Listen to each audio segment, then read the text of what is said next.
From Keene in the Shire, the Liberty Media capital of the world, this is Daryl W. Perry, host of FPP Radio News for Sunday, July 12th, 2015.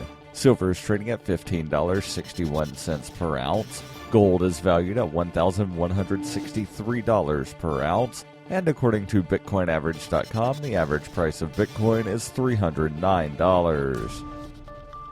Antiwar.com reports officials have confirmed the Iran nuclear talks were extended until Monday, the latest in a series of short extensions that followed up the initial June 30th deadline. There was a breakthrough in the talks last Saturday, but since then the official line is that things are going poorly, with claims of the U.S. changing its demands at the last minute and reports of shouting matches in the middle of the talks by top officials on all sides. At the same time, Israeli media are reporting a done deal in the talks, saying that there are plans to sign the pact early next week and that the deal was reached after the U.S. made some capitulations over the past 2 to 3 weeks. Israeli reports are typically negative about the prospect of a deal, of course, but the report of a deal does make sense, as the Associated Press is reporting President Obama has been clearing out his schedule for the next few days, awaiting news from Vienna. On the other hand, reports from last weekend also suggested a deal was imminent, only to be followed up with reports of changed demands from the U.S. and other Western nations involved in the talks. Throughout all of this, the only official U.S. statement has been threats to walk away from the talks at any moment.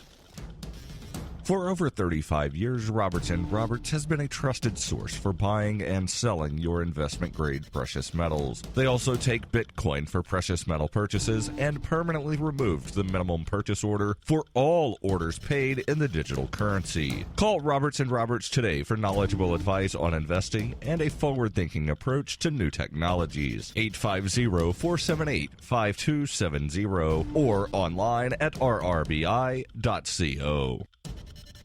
UPI reports nearly 80 years after it was founded, US Airways has made reservations for its final flights. The carrier will complete its last 2 flights in October before the name becomes entirely absorbed into its merger with American Airlines. Flights 496 and 434 will be the final 2 US Airways flights to take off on the evening of October 16th, according to the airline. Both flights are scheduled to depart Phoenix and San Francisco, respectively, at the exact same minute, but officials said the San Francisco flight will be the last to land in Philadelphia 4 hours later. The Phoenix flight will land in Denver just after midnight local time. American Airlines decided to merge the carrier's reservations into one system on October 17th, which will officially retire the US Airways name. American Airlines executive Maya Liebman said, "At that point, we're going to be one airline for our customers. We will have one website, one mobile app, one set of travel policies, and elite benefits." Another executive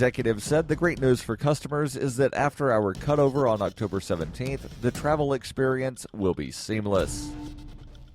FPP Radio News is brought to you by Coinbase. Coinbase is a simple and secure online Bitcoin wallet for sending, receiving, and storing Bitcoin. I trust Coinbase. You should too. Get started at coinbase.fppradio.com. That's coinbase.fppradio.com.